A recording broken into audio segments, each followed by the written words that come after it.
नमस्कार। आज हम बात करेंगे भारतीय राजनीति की एक बहुत बड़ी पहेली की, एक ऐसा वादा जो अभी भी अधूरा है। तो बात क्या है? देखिए, 2023 में एक बहुत बड़ा ऐतिहासिक कानून पास हुआ। सबने मिलकर पास किया। मकसद था भारत की संसद में महिलाओं के लिए सीटें रिजर्व करना।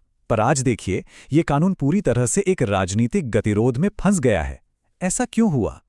तो ये समझने के लिए कि इतनी जबरदस्त सहमति से बात एक पूरे गतिरोध तक कैसे पहुंच गई, हमें इस कानून की जो शर्तें हैं ना, उनको जरा गौर से देखना पड़ेगा। असल में 2023 का जो ये एक्ट था, जिसे नारी शक्ति वंदन अधिनियम का नाम दिया गया, उसमें एक बहुत बड़ा पेच था। एक ऐसी शर्त जो छुपी हुई थी। बात ये थी कि ये जो रिजर्वेशन है, ये तुरंत लागू नहीं होगा। इसे दो चीज़ों के होने पर टिका दिया गया। पहली, देश में एक जनगणना होगी, और दूसरी, एक प्रक्रिया होगी जिसे कहते हैं परिसीमन। तो सवाल उठता है, ये परिसीमन आखिर है क्या? देखिए, इसको आसान भाषा में समझते हैं। ये हमारे देश के चुनावी नक्शे को, मतलब जो कॉन्स्टिट्यूएंसीज की बाउंड्रीज हैं, उन्हें फिर से बनाने की प्रक्रिया है। ऐसा इसलिए किया जाता है ताकि हर एक सांसद या विधायक लगभग बराबर आबादी की आवाज बने। तो प्लान तो ये था, पहले एक्ट पास होगा, फिर जनगणना होगी, उसके आधार पर परिसीमन होगा, और फिर जाके महिलाओं को आरक्षण मिलेगा। लेकिन पेंच तब फंसा जब सरकार ने कहा कि अगली जनगणना में एक जटिल जाति जनगणना भी होगी। इस एक घोषणा ने पूरी टाइमलाइन ही बिगाड़ दी, और 2029 के चुनाव से पहले इस कानून का लागू होना लगभग नामुमकिन सा हो गया। और बस इसी देरी की वजह से दशकों पुराना एक बहुत ही नाजुक राजनीतिक मुद्दा फिर से गर्मा गया। अब सवाल ये है कि ये चुनावी नक्शा फिर से बनाने में इतना विवाद क्यों है? इसका जवाब छिपा है हमारे देश के उत्तरी और दक्षिणी राज्यों के बीच के एक पुराने राजनीतिक संतुलन में।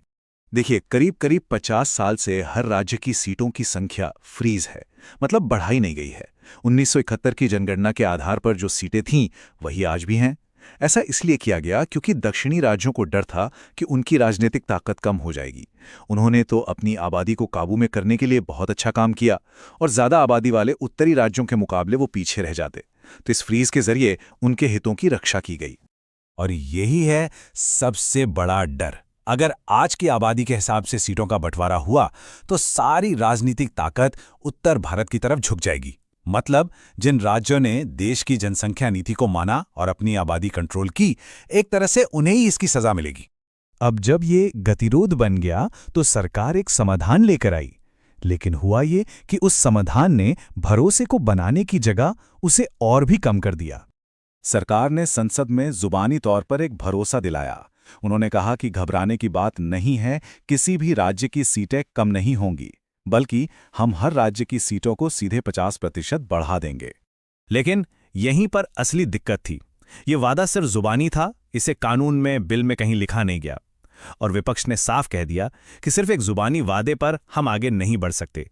तो मामला पॉलिसी का नहीं, बल्कि प्रक्रिया का बन गया। एक भरोसे की कमी पैदा हो गई।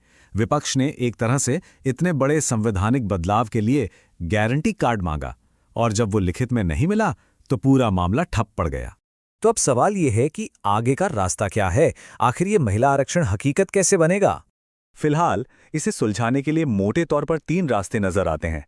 एक तो ये कि अभी जो 543 सीट्स हैं, उन्हीं में से 1/3 आरक्षित कर दी जाएं। दूसरा, कि सरकार एक नया बिल लाए जिसमें वो 50% सीट बढ़ाने वाला फॉर्मूला बाकायदा लिखा हो। और तीसरा, कि जनगणना और परिसीमन की प्रक्रिया को बहुत ही तेजी से पूरा करने की कोशिश की जाए। इन सब में जो सबसे ज्यादा संभव रास्ता लग रहा है, वो है एक नया बिल जिसमें सरकार का वादा लिखित में हो, ताकि सब उस पर भरोसा कर सकें। तो अब बहस इस पर नहीं है कि महिला आरक्षण होना चाहिए या नहीं, बल्कि इस पर है कि ये कैसे और कब होगा।